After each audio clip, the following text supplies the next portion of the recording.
Ask people to name the safest, most lucrative business in the world, and they will usually point to something shiny: commercial real estate, massive Wall Street banks, or the sprawling campuses of big tech. But those high-status industries carry immense exposure.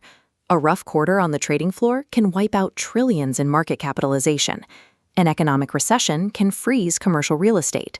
And artificial intelligence is actively replacing millions of white-collar jobs. Human waste offers a stability that high-tech sectors lack. Regardless of interest rates or market shifts, households produce trash every single day. Global waste generation is currently on a trajectory to rise for decades, creating a persistent baseline of demand that survives economic downturns. This business functions as a mandatory utility. In any major city, the suspension of waste services for even a week creates a public health emergency. It is critical infrastructure that governments are forced to fund, regardless of the budget. To see how these companies build billion-dollar operations completely under the radar, we have to follow a single bag of trash from the curb to the dump and look at the hidden ways they extract cash at every single stop. The journey starts at the curb. The physical collection of waste is the most visible part of the process as the trash leaves the neighborhood. But cities, massive apartment complexes, and local restaurants aren't paying the sanitation company every time a truck empties a bin. They sign binding B2B and B2C contracts that lock them in for years at a time. This chart shows monthly recurring revenue. Long before software subscriptions existed, waste companies perfected multi-year contracts, securing predictable cash flow. Because waste removal is essential, these contracts don't cancel. Even when the economy crashes, the sanitation checks still clear. That reliable pickup route forms the baseline of the operation. It guarantees a massive, crash-proof stream of revenue before the truck reaches the next facility. Stop 2 is the sorting facility. If you picture workers pulling plastic bottles off a line by hand, you're looking at the past.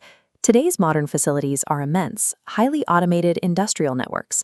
Today, AI and computer vision scan the debris.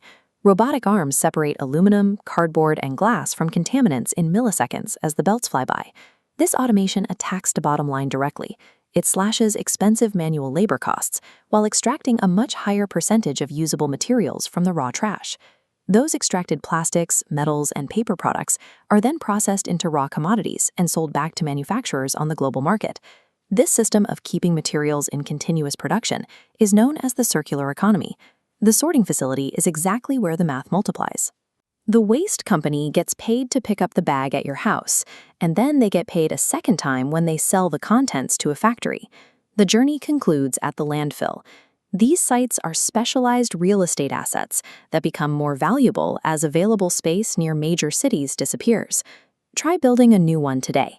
You'll face environmental impact studies, intense local government regulations, astronomical construction costs, and fierce resistance from residents.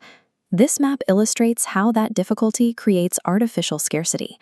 In business, an economic moat is a structural advantage that protects a company from competitors.